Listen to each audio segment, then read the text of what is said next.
That down. Let's talk about this. Speaking about things I love, let's talk about The Acolyte. Of course, I'm being a little bit facetious. The Acolyte has been a complete disappointment for me. It's a show this show specifically is one I've been extremely excited about for years. Yeah. Extremely excited about this show for years. The first 2 episodes dropped, and I'm like, I mean, it's definitely got some potential, but there's also a lot of red flags. Let's see how it goes. Then I saw episode 3 and I went, oh no, this isn't good. Then I saw episode 4 and I went, oh no, this is really not good. And I said to myself, self, let's give it one more episode. I do not like to hate watch things. So if I determine that I am not liking this show, period, and I've decided that it's just at that point now, then I'm going to tap out. So it was with great hope that I sat down last night to tune in to watch The Acolyte, episode 5. Let me start with the good thing. The combat in this episode, and I'm not just trying to put sugar on it or be nice. The combat in this episode was absolutely top-notch. Top-notch combat. It looked amazing. Absolutely amazing. The choreography was great. It had a visceralness to it. The camera moved at the right times and stayed locked at the right times. There was a good combination of pure saber technique and hand-to-hand combat. I could always tell what was, unlike some action scenes in certain movies and TV shows where you don't know what the hell's going on. You could actually tell and see what was going on. They didn't end the episode in the middle of the fight. They didn't end the episode flat in the middle of a fight or at the beginning of a fight. Yeah. They also introduced a metal that up until this point has only been in Legends. Huh. It's called cortosis ore. And it's something they've used in a lot of Legends material, like in some comic books, novels, video games sometimes. And basically what this ore is, what this metal is something that can basically short out lightsabers. When lightsabers come in contact with it, it shorts out lightsabers for a temporary period of time. Huh. So at first, I thought it was Beskar because he was blocking lightsaber shots. I thought, oh, he's got Mandalorian Beskar. But then it started shorting out. I'm like, you know what? That's cortosis ore. So it's kind of cool that they brought in some elements from Legends into canon now. So I thought that was pretty spot on. The fights were great, all that kind of stuff. So let me say right up front, I thought straight up, no hyperbole, and I'm not just trying to be nice. The action was everything I was hoping it would be. And now I know what Daphne Keane was talking about in the early interviews before the show came out, that the action in this show is going to be next level. The fight scenes in the show so far have been very good, the couple of them that we've had, but this one totally stepped it up. By the way, when Daphne Keane goes head to head with Manny, that was beautiful. When Soul was head to head with Manny, when it was the group of 6 of them fighting, it was great. And so full kudos, full marks to the people behind The Acolyte and their second unit directors and their action choreographers and all that kind of stuff, and the performers with the lightsabers. Good job. It was truly top level Star Wars combat. All right. I want to give it that. Unfortunately, they started to talk. It's like something you say on a bad blind date. Unfortunately, then they started to talk. And my main thing with this show up until now, none of the baby whining bullshit that some people have been crying about. Girls. Gay people. None of that nonsense. I mean, absolute baseline, fundamental writing 101 mistakes. And I'm not going to rehash my huge laundry list of all the fundamental problems in the writing with the show up until now. I'll just talk about the ones here. And I want to mention a couple. first. Are you kidding me? Last week, in episode 4, they did one of the dumbest things ever by having this acolyte all of a sudden go, wait, you know what? Change of plans. I'm going to go turn myself into the Jedi, and I'm going to tell them all about this Sith Lord, and I'm just going to trust in the goodness of the Jedi, and I believe everything's good. It's like, what? What? Where did that come from? What the hell is she talking about? Literally 2 minutes ago, she's like, I'm running through this forest because I'm going to go kill me a Wookiee Jedi. Grrr, America. And then like literally 2 minutes later, she's like, nah, I think I'm going to go turn myself. Okay, fine. You did that. It was stupid. It's horrible writing, but fine. You did that. So let's fast forward now to this week's show. May's new plan to turn herself into the Jedi. Apparently she forgot, because the moment a Jedi shows up and starts to put handcuffs on her, she's like, third thought, I'm going to try to kill this Jedi. Well, she wanted to surrender on her terms. That's right. I wanted to come down to the station. I didn't want to have handcuffs put on me. And she's literally starting to fight this Jedi. And I'm expecting any minute she goes, for her to go, I'm here. I surrender. Like I'm expecting that any second, right? I surrender. But no. Fight. Put the knife to her throat, trying to kill Daphne Keene and all this kind of stuff. I'm like, point of order. Didn't you just say you wanted to turn yourself into the Jedi? And then I had somebody write to me and say, John, it's fight or flight. She was literally pinned down and have handcuffs put on her. It wasn't a fight or flight moment anymore. And she's like, and then, as her master shows up and is about to kill her, on no less than 3 separate times in this episode, as her master is about to kill her, Jedi swoop in, including Master Soul, swoop in and save her life.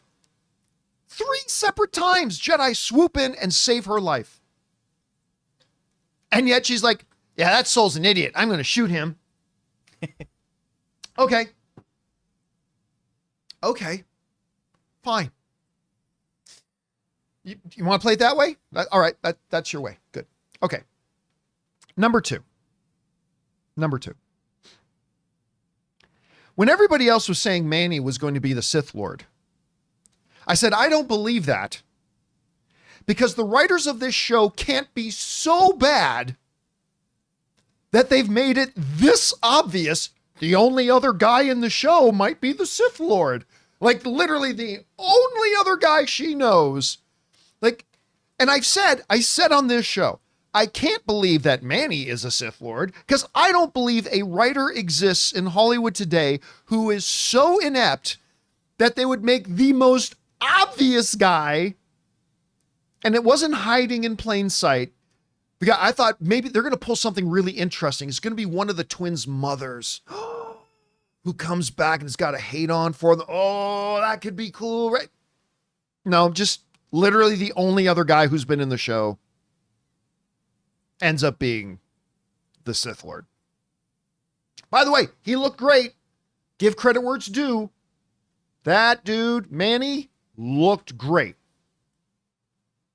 But when did Sith become bros? Hey, dude, you could call me a Sith?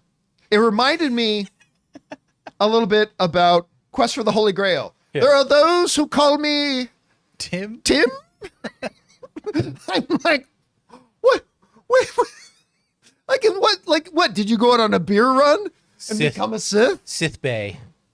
I'm like, okay, all right, fine.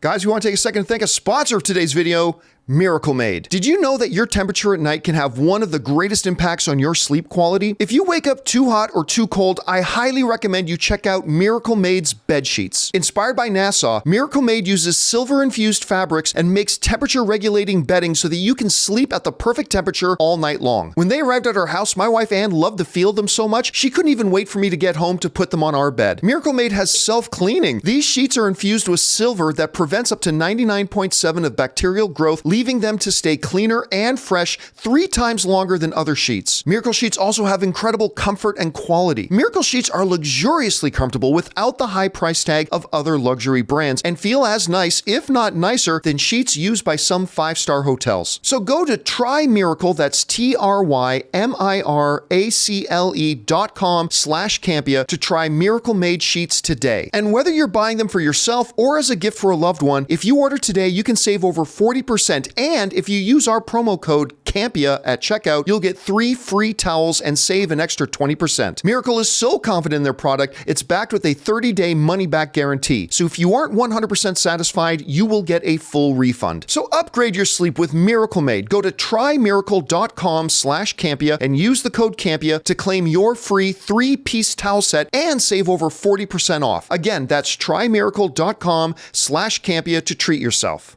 Then, and this might be the worst one, worse than May going back and forth. You know what they've already done in this episode, in this show? You know what they've already done? Confusion and identity because the girls are twins. They've already done it. It's already been done in this show. And they did it again.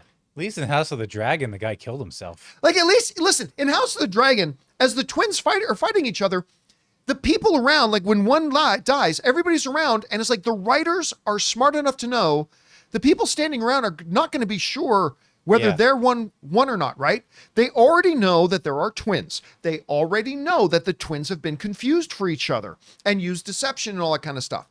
And yet, when Master Soul comes stumbling along a girl who looks like Osha, I'm sure everything's on the up and up.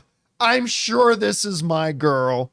No sensing of presence, nothing. Even though we've already established there are twins, we've already had mistaken identity in the show already, at no point did Jedi Master Soul stop to go, wait a minute, maybe, I don't know, spitball in here. As I recall my reading of the Jedi handbooks, maybe I should take just a moment to make sure you're the right one. Well, lightning never strikes in the same place twice. Maybe I should just maybe make sure. I don't know. And then the Sith dude, who's already been tricked once, and then he figured it out. He figured it out in the shop, remember? He like looks at her and she goes, "You look so much like her." Yeah. And like he figured it out, right? Nope. No, I get it. I get it. She did cut her hair. By the way, that's a pretty impressive, immaculate, exact haircut you did with a lightsaber. With one swarm and there. And I look exactly like. Guys, listen to me. Listen to me.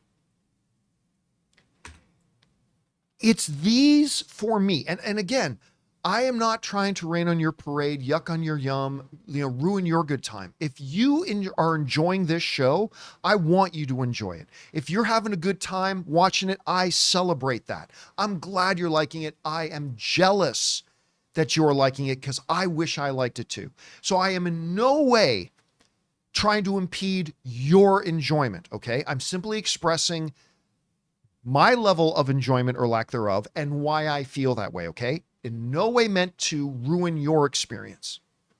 Now, that being said, it's this kind of writing that completely takes me out.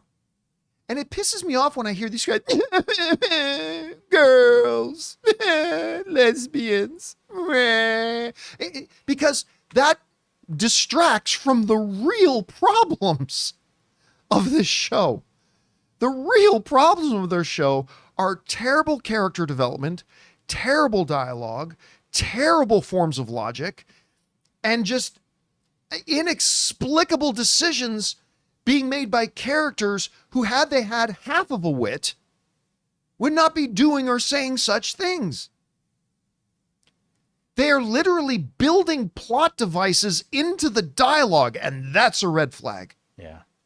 That's a red flag. It's just like they're trying to write themselves out of a corner every time, and it's just like Yeah. it's just like, well, we have this basis of writing here. It's called, if it's written, it happened. So just write it, and it happens. Write it, and it happens, and it's all good. Yeah. And what really is unfortunate to me is that, my God, the action in this show was so good.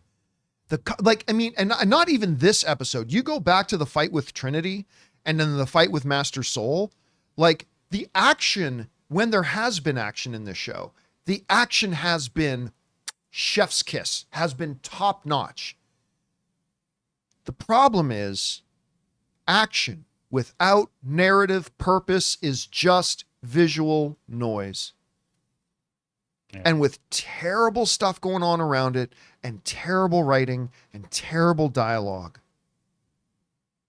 it just, it's rough. Anyway, so I am now officially tapped out. I am no longer going to be watching The Acolyte because I don't hate watch stuff. I wanted to give it one more chance.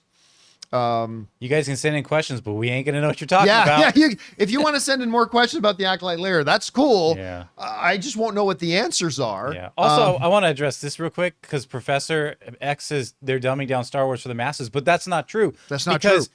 Things like House of the Dragon and Last of Us have viewerships that are way larger than Acolyte. Yeah. And yet that's not dumbed down. Yep. It's getting the masses. Yeah. It's getting the masses. More people. And here you go. Guess what? Inside Out 2 is destroying the box office right now. It's not dumbed down at all. No. So they're not dumbing it down for the masses. They're just writing a bad show. They've just written a really bad show. And yeah, and again, let me reiterate, because I think it's important to repeat. If you're enjoying it, you keep enjoying it. You keep watching the show, and you keep getting out of it what I have not been able to get out of it. And I'm glad that you are. That's the beautiful thing about art. There's something in it for everybody. Art hits us all in different ways. And if you're liking it, if you are liking it, I'm not taking away anything from your experience. I'm glad you like it. But yeah, for me, it's just, I got to give up. I got to give up. Anyway, guys, question is for you. Did you have a chance to see The Acolyte episode 5? I should have given a spoiler warning, but at this point, I don't care. If so, did you enjoy it? Whatever you think, jump down into the comment section below and let us know your thoughts. Hey guys, thanks so much for watching this video. Make sure you like the video, leave a comment, and subscribe to our channel. And don't forget, we have a daily podcast called the John Campea Show podcast, available on Apple Podcasts, Spotify, or your favorite podcasting app of choice. Go and subscribe to it today so it'll be there when you need it.